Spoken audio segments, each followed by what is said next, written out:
Hello दोस्तों, welcome to my study class. आज हम लोग पढ़ेंगे पास्ट टेंस के बारे में। इसके पिछले बार हम लोग पढ़े थे प्रेजेंट टेंस के बारे में। आज हम लोग पढ़ेंगे पास्ट टेंस के बारे में तथा उसके कितने भेद होते हैं उनके बारे में। चलिए हम लोग चलते हैं अपने टॉपिक पे। जैसे कि यहाँ पे पास्ट टेंस, जिसको हिंदी में क्या बोलते हैं, भूतकाल। तो पास्ट टेंस के कितने भेद होते हैं?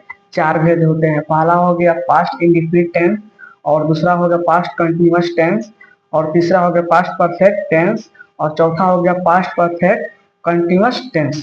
तो हम लोग पास्ट टेंस का पहला पढ़ेंगे, पास्ट इंडिफिनिट टेंस किसे कहते हैं। चलिए हम लोग पढ़ लेते हैं पास्ट इंडिफिनिट टेंस के बारे में।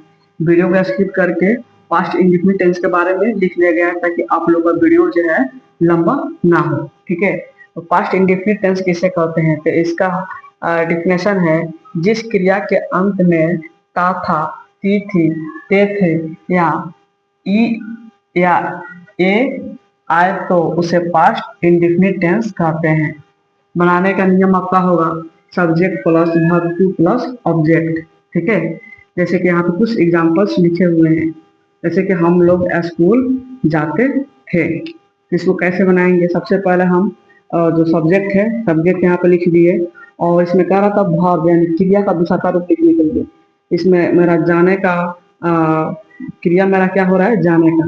तो जाने का इंग्लिश क्या होता है? गो होता है। तो गो को हम दूसरा का रूप वेंट लिखते हैं। ठीक है, क्योंकि वहां पे वर्ब टू का रहा था, तो गो का दूसरा का रूप वेंट होता है, तो वेंट टू स्कूल। उसी तरह से है वह आई। तो पहले हम सब्जेक्ट लिख दिए सी। आना का कम होता है, कम का दूसरा का होता है केम होता है, सी केम।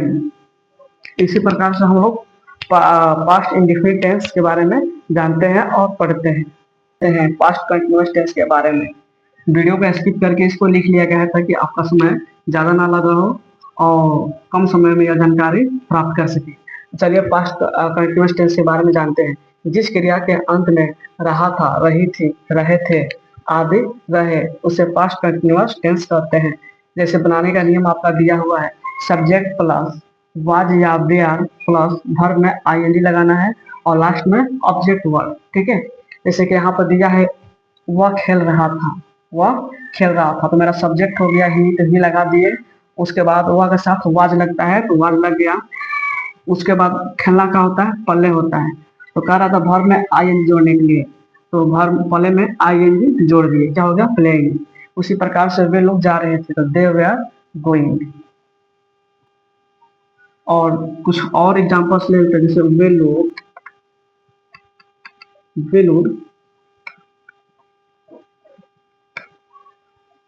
टहल रहे थे। इसका कैसे होगा? सबसे पहले इसका सब्जेक्ट क्या है? दे। तो इसका सब्जेक्ट क्या है? वे लोग। इसका क्या हो गया?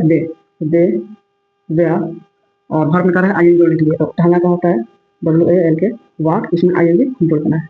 इसी प्रकार से हम लोग पास्ट कंटिन्यूअस टेंस के बारे में भी जान गए और पढ़ लिए। इसी प्रकार से पास्ट कंटिन्यूअस टेंस के बारे में जानते हैं। अब हम लोग पढ़ेंगे पास्ट परफेक्ट टेंस किसे कहते हैं। इसका कुछ डिफिनेशन इस प्रकार से होता है, जिस क्रिया के अंत में चुका था, चुकी थी, चुके थे आदि रहे तो उसे पास्ट परफेक्ट टेंस कहते हैं। जैसे बनाने का नियम आपका है subject plus had plus verb three plus object word. ठीक है, जैसे कि यहाँ पे दो एग्जांपल्स लिखे हुए हैं।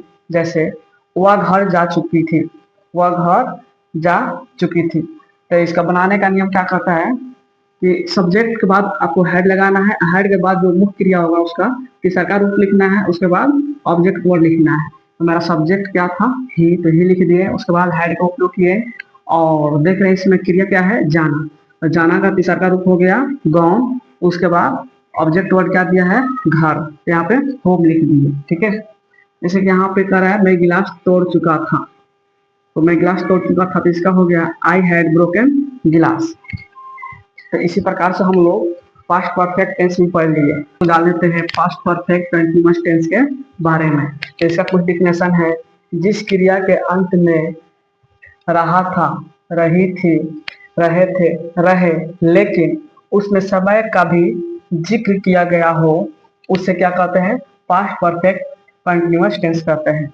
जैसे बनाने का नियम आपका यहाँ पर लिखा हुआ है, subject plus had plus been plus verb में आईएनजी प्लस ऑब्जेक्ट, लास्ट में क्या लगेगा, सिंस या फॉर। ठीक है, तो सिंस या फॉर उसमें लगता है जिसमें एक निश्चित समय का जिक्र किया गया रहता है। चलिए, जैसे कि यहाँ पे एग्जाम्पल्स कुछ लिखा गया है, वह सुबह से किताब पढ़ रहा था, वह सुबह से किताब पढ़ रहा था। इसको हम बनाए कैसे, सब्जेक्ट मेरा क्या है, ही, उसके बाद कर रहा था हैड बीन लगाने के लिए, तो हैड बीन लग गया। उसके बाद मेरा वर्ब क्या है, पढ़ना, तो कह रहा था वर्ब में आईएनजी जोड़ने के लिए रीड में आईएनजी जुड़ गया। ठीक है, और उसके बाद और यहाँ सुबह छूट गया है। उसके बाद क्या कर रहा था, ऑब्जेक्ट वर्ड, तो ऑब्जेक्ट वर्ड मेरा क्या हुआ, सुबह हुआ। लेकिन उससे पहले ये मालूम करना है सुबह जो है मेरा ये निश्चित समय है कि अनिश्चित समय है। तो सुबह जो है मेरा यह एक निश्चित समय है, इसलिए इसमें हम मॉर्निंग लिखने से पहले यहाँ पे सिंस लगा दिए और उसके बाद मॉर्निंग लिख दिए। जो चीजें निश्चित रहेगी उसमें सिंस लगेगा, और जो चीजें अनिश्चित रहेगी उसमें फॉर रहेगा। जैसे कि यहाँ पे मैं 2 घंटों से टहल रहा हूँ, तो 2 घंटों से या 2 घंटा जो है यह निश्चित नहीं है, अनिश्चित है, मालूम नहीं चल रहा है कि कितने बजे से जो आदमी है टहल रहा है, तो यह अनिश्चित है, तो इसमें क्या लग गया, फोर लग गया। जैसे कि I had been walking for 2 hours. ठीक है, तो इसी प्रकार से हम लोग पास्ट परफेक्ट टेंस भी पढ़ लिए। ठीक है, आई होप कि आप लोगों को यह वीडियो समझ में आया होगा। अगर नहीं भी आया होगा तो अपनी राय कमेंट में जरूर दीजिएगा, ताकि मैं बताने का दोबारा प्रयास करूंगा। फिर मिलते हैं नेक्स्ट वीडियो में, तब तक के लिए जय हिंद, जय भारत।